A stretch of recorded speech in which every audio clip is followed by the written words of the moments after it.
Hi, everybody. Thank you for having me. Toronto is one of my all-time favorite cities, and so it's really a real honor for me to be speaking in front of you. So thank you for that. So today I'm going to be talking about web platform. It's something I've spent a lot of time thinking about, a lot of time working with, and it's something that I've excited about doing it well, and have learned some things that don't work so well. So I'm going to be spending some time talking about that today. A little bit about me. I've been at Uber for a little bit over 4 years, doing all sorts of stuff, but about 3 years ago, I was asked to basically put together a team dedicated to web platform. And so this talk is basically sort of an overview of a lot of the things that we learned. Some of it's specific to Uber, some things I really hope that people can take away from is sort of understanding sort of the best way to sort of approach the problem or the sort of the solutions that web platform can provide. So currently I live in New York, working on the Uber Rush platform. Anyway, that's me. So to start, I'm going to talk a little bit about what is platform, and I think for a lot of people, platform can mean all sorts of different things, right? And so for some people, web platform is, or platform in general is a thing that gives you basically everything you're going to need to basically build something, right? You're going to be, you've got all your knobs, you've got things. It's basically literally like plug and play. Like when I think of plug and play, this is like literally exactly what I'm thinking of. That's not really the kind of platform that I'm talking about today. Another one is, the idea of like sandbox environments or staging environments, things that are, safe, familiar, a lot of fun, but you're not really necessarily, you're not necessarily like doing the work that's going to be getting done in production. That's not really, don't get me wrong, I love sandboxes, but that's not really the environment that I'm going to be talking about today either. Really what I'm going to be talking about primarily is about tools, right? It's about having the right tool for the job, and really leveraging tools that are going to do the specific thing that you need, and then putting them all together in a way that's very accessible to the people using them. And so, there's always, there can be the right tool for the job, and this is where a little bit later I'm going to talk about people have differing opinions, but that's going to be some of the things we talk about.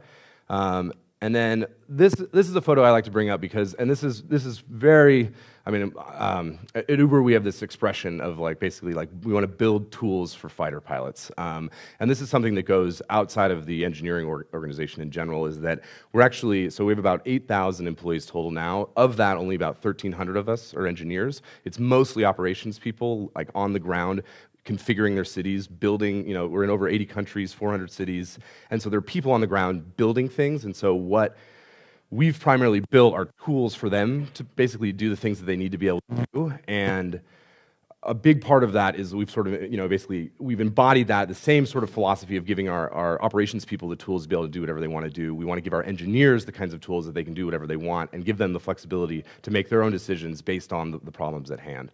And one thing that's I think is pretty unique to Uber is that, most of you have probably experienced this by a mobile application, right? Like an Android or iOS application, but we have most of the web development done at Uber is for internal tools. And so a tremendous amount of what I'm going to be talking about are things to enable our ops teams to really move really quickly, and to build, and, I'm going to use the word speed and fast and as a general theme of this. Really, the reason you build platform is to move quickly, and so that's really what this is about. But another thing when talking about platform is that, really most tech companies have some, whatever their tech stack is. There's a lot of different pieces that kind of come together to really create the experience that, really the technology that they're building. And so platform really plays a part into pulling all of these pieces together. And so this is basically when I joined 4.5 years ago. This was kind of like technology soup that was Uber. We started about 6 years ago. We were a really big CoffeeScript shop, and we used Backbone, and we used this build tool called Brunch, and that was really the front end world that I walked into. And I don't know. It was just it was fun. It was exciting. Personally, at the time, I loved CoffeeScript. I've learned to like it a little bit less now, but it's one of those things that I really enjoyed. And we also had and we really used Python and pylons were really our main. That on top of MySQL were our main data layer. And so then we've got other couple of things sprinkled in here. We used some Redis. SQL Alchemy was our ORM, and we used Sentry for our exception handling. So that was kind of that was basically all the stuff we had. And this isn't a platform, right? This is literally just a bunch of pieces of technology that happened to work together in a way that sort of got the job done. And as time went on, it got more and more complicated. And so So really I want to talk about, that's kind of what I'm thinking about, like what is platform, what isn't platform, but sort of the idea is like when does it make sense for platform to sort of like come into play? And so a lot of people start in an organization and they start with their monolithic single code base, right? I mean, whether it's like, a Rails stack or just something that's like everybody's working on one code base and you're all doing that.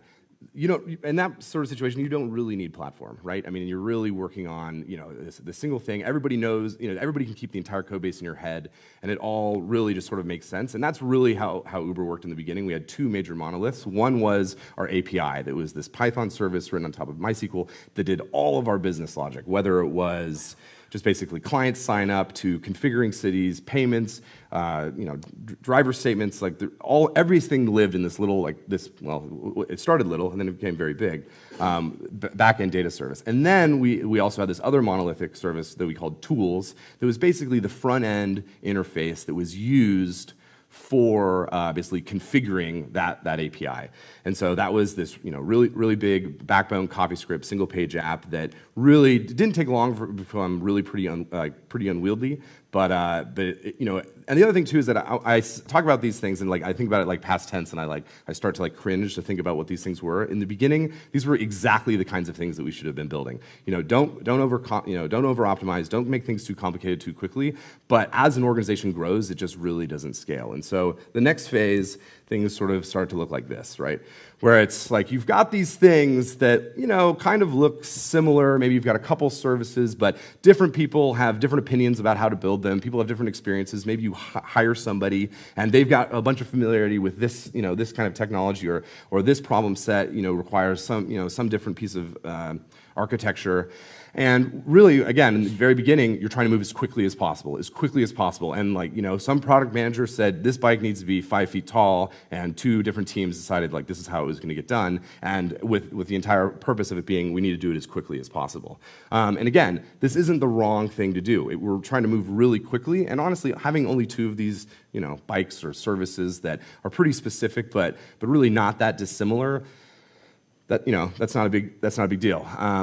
And there's one example that I always bring up when it comes to my experience at Uber. And so this was about 4 years ago, I was managing what was called the rider team. And we were responsible for basically all rider-facing technology other than the mobile application. So it's things like Uber.com, riders at Uber.com, a lot of the internal tooling specific to marketing and promotions. And then there's our counterpart team, and they were the drivers team. And they did basically everything on the driver's side of things. And what we learned is that our team was very much about, we were focused mostly on front-end interfaces. Like all of the complexities were about sort of mostly fell into like the user experience world, or just basically like this is how you configure something, or this is what something looks like. Whereas the driver side was almost entirely about like infinite configurability, where riders typically use Uber the same way in every single city, whereas drivers, it was all about basically different regulations, different kinds of vehicles, different vehicle views. If you ever traveled to Uber in different cities, you've seen like we've got lots of different products, extreme flexibility. So they really, based on our stack, were almost entirely Python, and we were almost entirely JavaScript. And as our teams started to diverge, like these were basically our two bicycles. It was like one looked so different than ours, but then the problem is that we're still really small teams. And every once in a while it's like, all hands on deck, we gotta do this support for drivers, or the other way around. And all of a sudden we come together and it's like, oh, I don't know how this works, or whoa, this is really strange context switch, or like, oh, you guys use 4 spaces and a 2-space indentation. It's like little things that like kind of in the moment like drive you a little bit crazy, and really we're just trying to get stuff done, right? First and foremost, build products, ship them out the door, and it was really frustrating when we had to like context switch when we were going from different products. Then the worst is when you like basically start having like infinite variabilities of all of these like things that are exactly the same. And I show this is like a bunch of different knobs for radios, right? And it's like some of these you can imagine like, oh, they have little different indications, or maybe this one feels a little bit better, or somebody thought this one was more aesthetically pleasing. But like in my example is that there was this time before we sort of really started like hardening like our platform story.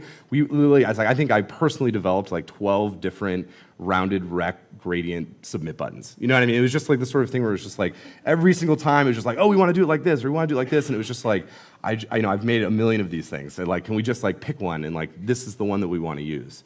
And then the next one, and this is actually the worst, is when, like basically when you start having services where it's literally like people are copying and pasting across things, right? Where it's like copy pasta, is, and it all happens,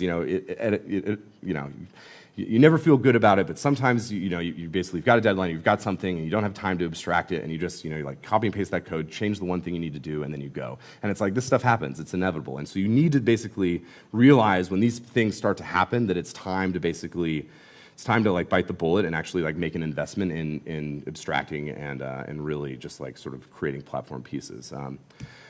But that being said, like that's really easy to say, especially from an engineering standpoint, right? Like we engineers are writing code, we see these things, there's code smell, we love the idea of like making things dry, and it's just like we're there and we're like, oh, we don't want to repeat these things, or we want to invest this. But it's like when you're at a startup and you're trying to move really fast, it's really hard to say we're not going to do any features this week because we're going to like clean up the mess that we created in the past. And then they're always like, well, why'd you make the mess in the first place? And it's like, well, we didn't have enough time to do it incredibly efficiently.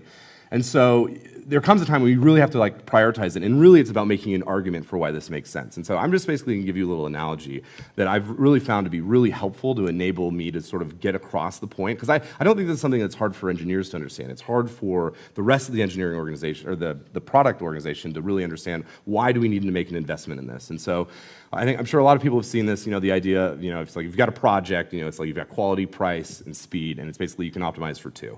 Right, and so in the world of engineering, number of engineers working on a project is basically the price, right? Like that's your fixed cost. It's like, maybe you can pull more people or less, but in a general sense, that's kind of the thing. Like you can't just all of a sudden have more engineers in your organization, right? So you've got these things, speed and quality, right? And so everything I've talked about before, we were always optimizing for speed. We were saying we need to ship this thing out. We need to like do this thing. We're going to copy and paste this, do that. And so we've sort of been like really reducing like our emphasis on quality, but the reality is that there's definitely a way to do it. And so when I talk about speed, right? So basically speed in a general sense is basically like, the definition or like a simplification is like, it's a scalar, like how fast is an object moving, right? So if you're thinking about speed in an engineering sense, it's like how fast can a feature get implemented, or how quickly can something get shipped, right? And so that's like one concept, if you're looking at that triangle, I think speed is like, that's what people are thinking of, right? But there's also acceleration, right? And so, acceleration is, basically the rate of the change in velocity. And so you can imagine, this is, a car that's about to go really fast, but like in the process, it's like, getting up to speed and it's like spinning its wheels. And you can imagine an org where it's like, first I'm gonna do a feature here, and then I'm gonna do a feature over here, and then I'm gonna do a feature over here, and you're moving in all these different directions, but as a whole, you're really not moving sort of the engineering org, or you're not really like moving the product along in a way that's really going to like sort of move forward. And so basically, this idea of like, and that's what velocity is, right? So velocity is basically, it's a rate of change of position over a time frame, right? It's like you can go fast in a bunch of different directions and you can actually end up in the exact same place, right? So if you're going forward and then you're going backward, you need to make sure that you basically take care of this. And you'll see this when you have to backtrack to like pay off technical debt, or you like need to go and like you've got your cut and pasted code that you've got to like spend a bunch of time to like find and replace all that stuff. It's just like you need to make conscious decisions not to do that. And so where I'm getting at this is basically, there's this other thing, and it's called, momentum, right? And momentum is basically the resistance to change, right? And my argument, the definition of that is mass times velocity. And what I'm telling you is that platform is mass, right? Platform is the thing that when you build up an infrastructure architecture, it really enables you to basically have these little shoot-offs and say, oh, I got to do this thing, or I got to do that little thing. But in a general sense, your entire stack is going to continue to move forward, and you're going to be able to continue to move quickly, even when these hang-ups or these interruptions come into play. And this is the kind of argument that you can make to product managers or designers or engineering managers, people that are basically making decisions on what the prioritization is. And you can say, like, this is how we can make sure. And then you can just come up with examples. Like, remember that one time we had to do this thing where, we had to, optimize something and how to just like, we had to go back and like, it took me 2 weeks longer than it should have. So it's great. But this is a great argument. But in practice, you're never going to be able to say, unless something catastrophic happens, which we're trying to avoid, you're never going to be able to say, no features for a month, we're just going to build a bunch of platform. And I wouldn't even suggest that. That's not even a good way to go. And so really what you need is a project. We need something that basically you're going to say, we're going to make an investment in platform as a way to basically get something out the door knowing that it's going to enable us to move faster in the long run. And so I mentioned, so we used to have all these, we had clients.uber.com, we had drivers.uber.com, a bunch of these like backbone apps. It was another year and a half later since we really started building that, and Really, we really wanted to leverage, basically what it was, we really wanted to leverage Node for our backend service. Like things like Grunt were being popularized for build management. We really wanted to use a JavaScript backend because we're all JavaScript fans, and we just really wanted to start using this. We really saw that the momentum in the front-end world sort of getting behind using Node as the back-end tool. And so we decided we basically had this project where they really wanted, there was this project where specifically we were trying to optimize the experience of riders getting a lost item back, right? If you take an Uber and you leave your laptop or your diamond ring or something in the backseat of a car, like one of the greatest advantages of taking an Uber is that you can get that back. But that process used to be really painful. You have to write into support, they'd get back to you, they'd call the driver. And it's this thing that like in a moment of extreme stress, we really just wanted to optimize that experience. And so we're like, okay, we're gonna build this interface. But the interface we wanted to build, it needed to be mobile optimized. We didn't want it to be a single page app. We wanted it to load really quickly. We wanted it to be responsive, really fast. And none of the applications we had at the time really fell into that. And so we're like, well, can we just hack it onto one of them, or should we is this the moment that we take to actually build our new thing? And that's what I ended up doing. We sort of made the argument, we really need to put an investment in it. But what we did, we didn't build the platform first. We built this product knowing, and this is what ended up becoming ridersseductive.com, which is where a lot of our platform ended up getting pulled from, because this really became the example of us spending a lot of time thinking about how do we want to build web applications at Uber. And so it was just really having something that you can sort of leverage to say, this is the thing that's going to do it, and build that product, and then I'll talk a little bit about it later, but just and then extract the platform afterwards. So now you've convinced somebody, or in general, the organization is like, yes, platform, we need this. This is a great thing.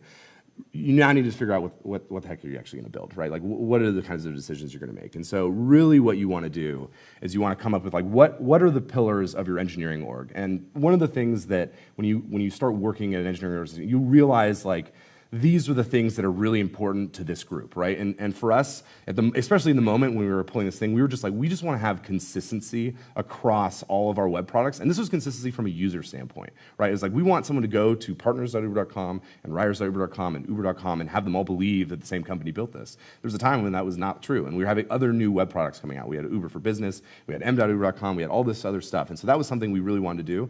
Another one that we really learned is that, I think this was a hangover from the Rails world, is that it was just explicit over implicit. No magic. We did not want anything that we couldn't figure out where it came from. And it was just if you're going to have code, the code is going to be explicit about how something's working, not getting something for free because you happen to do something in a really specific way.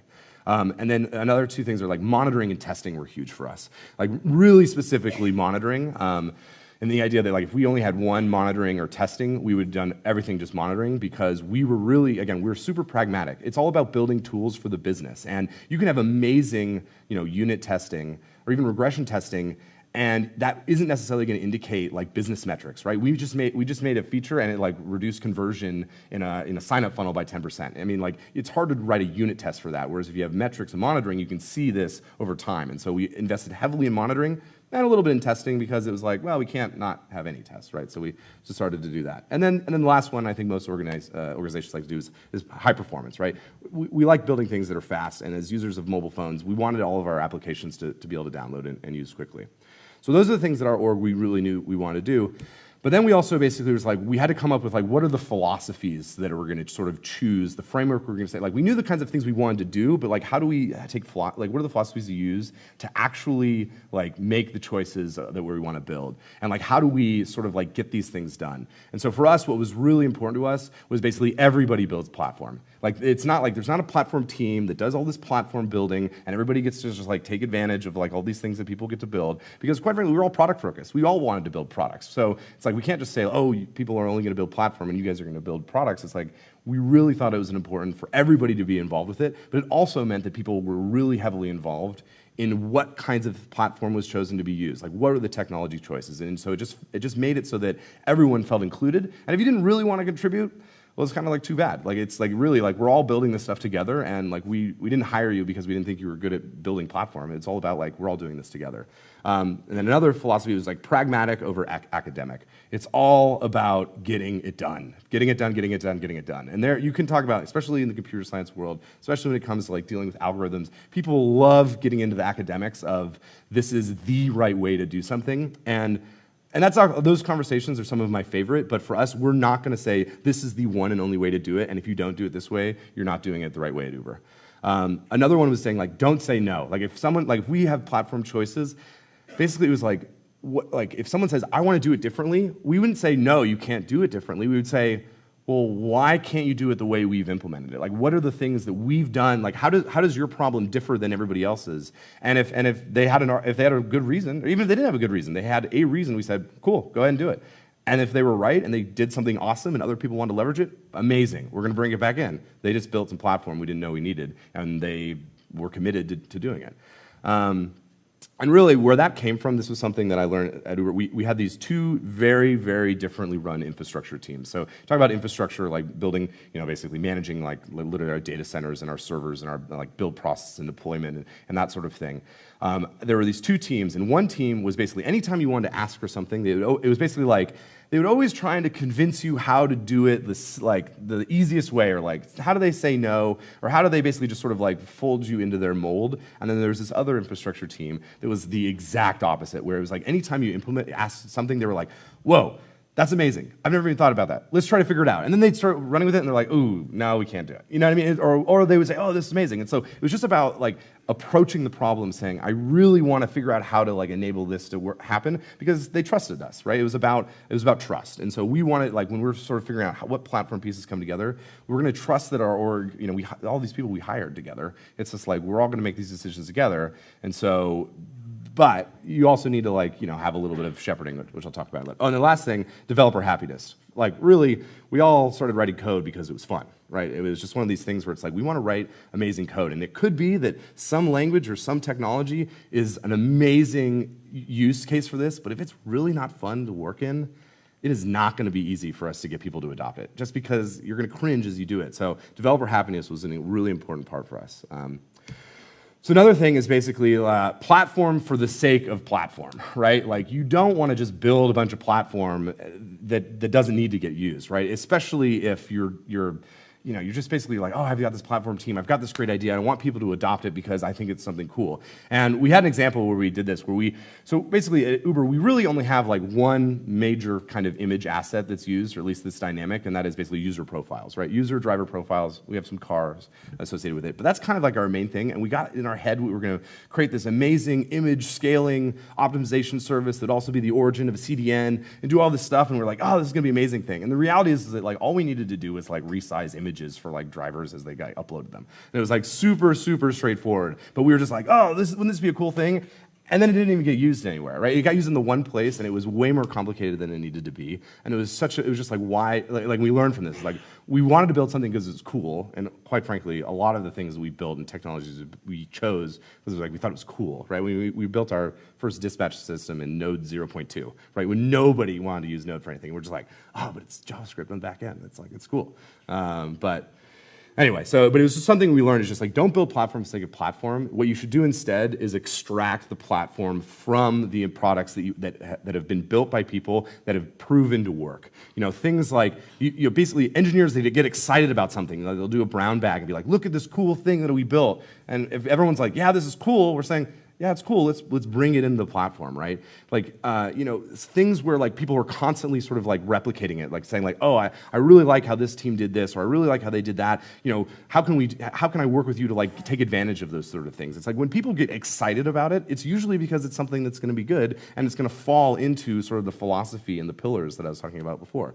And then the other one too is it has a tendency to be stable, right? There are times when you're working in a code base and you're like, you might really like it, but it's the one that it always has a tendency to like sort of crash, or it's the one that always causes the weird bug that you have to stay up in the middle of the night for. And you're like, you have a tendency to just like not really touch those because you're like, maybe I shouldn't extract from there. So then there's this concept of bike shedding, and this is actually one of my favorite things. If you don't know what bike shedding is, it's this person, Parkinson's, has this law of triviality, where it basically uses this expression where it's like, disproportionate amount of time discussing irrelevant issues. And I think his analogy was like basically like if you've got a bunch of engineers designing a nuclear power plant, they're going to spend like a really like a long time like talking about what materials to like make the bike shed for the employees that like work there, which is like not really that important, but it's like they can all have an opinion about it, right? But this is one of my favorite things about like engineering, and like great engineers are incredibly opinionated, and like the ideas of bike shedding and just like talking about like what's the best way to do this, or like 4 spaces versus 2 spaces, or like, you know, promises versus functional programming. You know, it's like people have these super strong opinions about it, and some of them have like practical, like, well, you shouldn't use one over the other in a certain case. But bike shedding is this like real thing, and it's one of those things where you just kind of like have to let it happen. But when it comes to like the platform side of things, is that somebody in the platform side has to basically, if there are all these ideas, someone has to just sort of like make the bet and say, this is kind of the consensus that we've got, or like some people here, and you're not going to make everyone happy, but because you've said you don't always have to use our platform, anybody that, if you make a decision about some choice that you've made, they don't have to use it, and they can go move as fast as they want, and you know, it's great. And then if a bunch of people happen to use it, and I'll talk about a use case where we made a bet and we were wrong, where they ended up, like, you know, the people that were sort of going against the grain ended up like sort of getting the momentum and sort of bringing it back to the platform. So getting it done. So how do you actually get this done? And so one thing I said is that basically everyone builds platform, right? Like literally everybody in the organization is building platform, and this happens implicitly because the best stuff gets extracted, right? Like everybody's building features, everyone's building stuff. Like it's one of those things where like because an organization, if the philosophy is we're all just going to contribute back to the whole and like really focus on it, you're going to end up with great stuff coming back to the platform that gets reused. And then also explicitly, right? Like where if you have a platform team, like, or a team that really is sort of like shepherding this sort of like, you know, basically we should have a shared code base, or we should have code that's reusable, you know, having people that are basically providing channels for those guidelines to like giving back, like saying like, this is how you write documentation to get it implemented in a way where the rest of the org can use, you know, standardized docs, you know, basically coming up with like a common interface for people to integrate with, like just setting things in place so that everybody feels comfortable and welcome to basically make contributions to the platform. But then also, I keep saying the word like shepherding. So what I ended up doing was we ended up building this team that was called the Web Platform Team. We actually originally called it Web Core because we were so strong, like we felt like you have to build, like everyone has to build platforms. So if we say we're the Web Platform Team, it means that you know, that's all we do. And so we're like, oh, we're the core web team. And one thing I've learned is that like naming matters, right? Like saying what you are, like what your team is, can like have like significant implications of how people perceive you. So we called ourselves Web Core. When it realized that no one knew what the hell that meant, we're like, okay, we're the Web Platform Team. But like everybody builds platform. And so really what it is that it was basically a team that shepherded these like basically these technologies, like basically these ideas, these philosophies, like these are the kinds of things that you should be doing, right? We talked about, it's like you need to have monitoring, you need to have testing. And so it's like these are great tools to use it. And it's like really, and if you're, you know, if we're gonna do engineering at a high quality bar, you have to use these things, right? Or you have to use these kinds of things. And these are good examples of it. So check it out. And sort of people just going then. And then if someone, you know, basically really wants to use some technology and like maybe they don't, they're running out of time, we literally dedicate people to say, you're gonna go be an embed in their team and like really help them get up to speed with a certain technology stack or a certain piece of that they haven't implemented yet, but we really want everybody on board. And then another thing is basically, you know, great communication channels. I don't know that this is an example of a great one, but it's definitely one with a lot going on.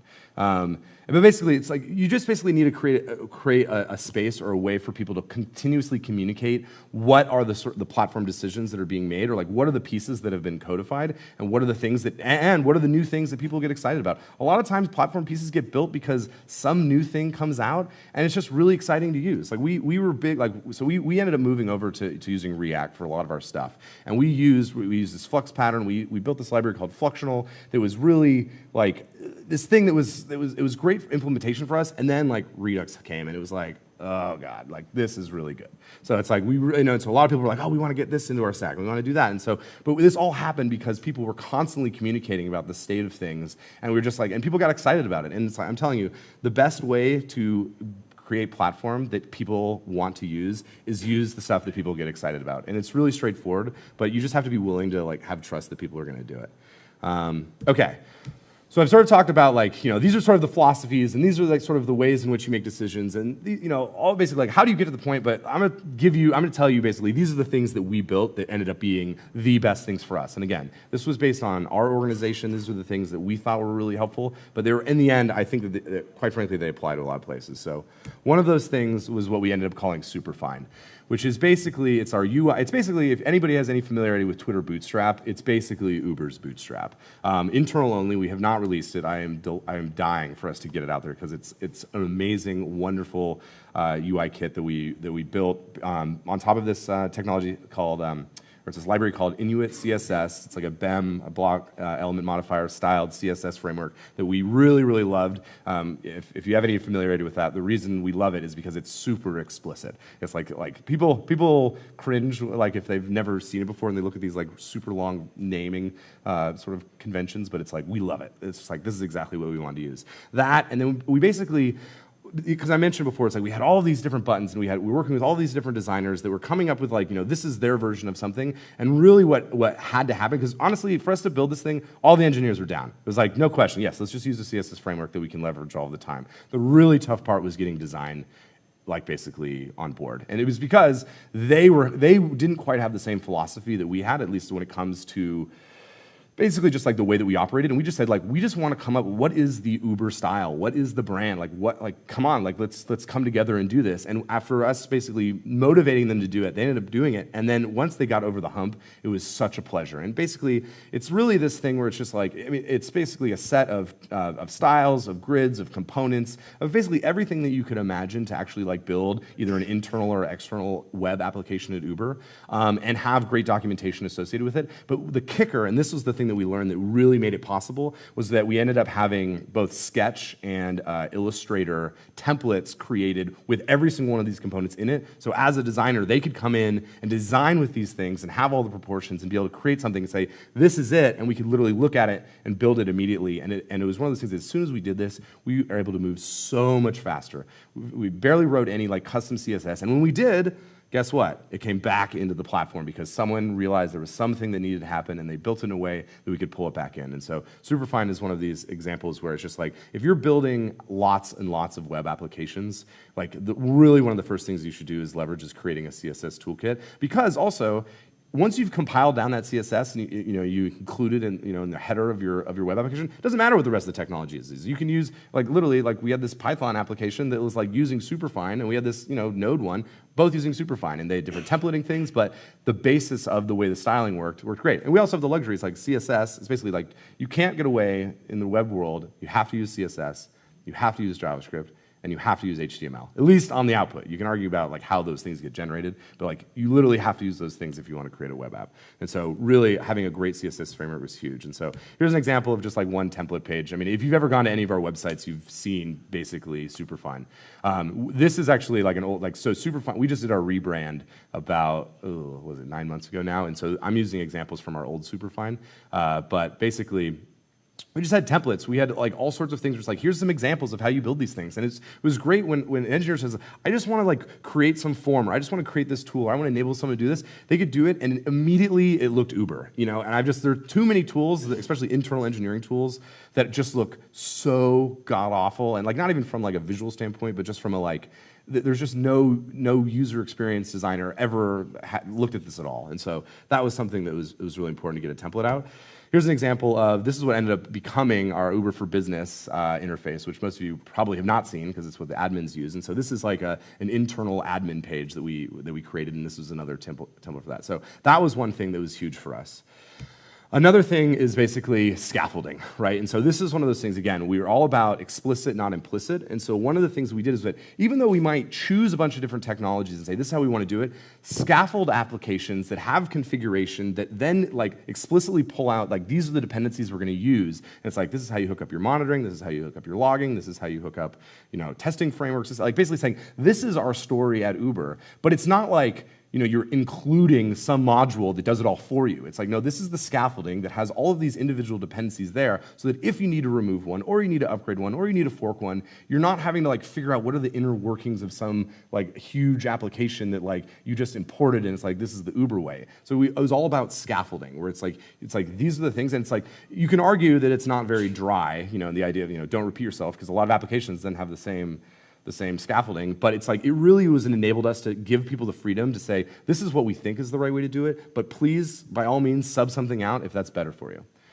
Now, in contrast though, after a period of time, we ended up realizing that there were some things that nobody ever changed, right? Like things like the way we implemented calling to like stats D for emitting events, or like emitting to Sentry for our exception handling, or logging to Kafka topics. Like there were certain things that was like, well, no, this is really the way that we do it at Uber, and we really just wanted to codify that, and so we created this framework called Bedrock.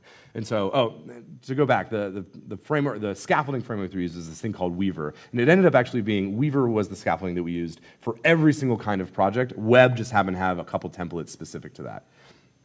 Sorry, back to Bedrock is basically, Bedrock is a node framework built on top of Express. So if you've ever used Express, it's an MVC framework, really pretty light, but it gives you just a lot of the sort of basics of like middleware and routing and things that are really pretty standard for web applications. And we ended up just building a bunch of stuff on top of that, where actually Express is a dependency of Bedrock, and it just added things like how do you do authentication, how do you do logging, event emitting, localization. I mean, that's actually another thing I haven't even touched on. Localization is something you want to think about really early on, because at least for us, like we started going into so many countries so quickly, and we didn't have a great localization story. And like talk about technical debt, like having to go to every single one of your products and every single one to like support, a language that like reads, right to left versus left to right, like that kind of thing. It's like a huge pain if you don't think about it ahead of time. And so Bedrock became this thing where it was basically the codified thing, but really you could still overwrite things if possible. It was just like not. It was kind of like this is like the main stack that we wanted to do. Okay, so those are kind of those things. So lastly, I'm just basically going to be talking about like, measuring success, right? So one of the things, in general, it's like you do all of these things, and you can sometimes have a gut feeling like, is this platform something that we've built? Is it something that works well?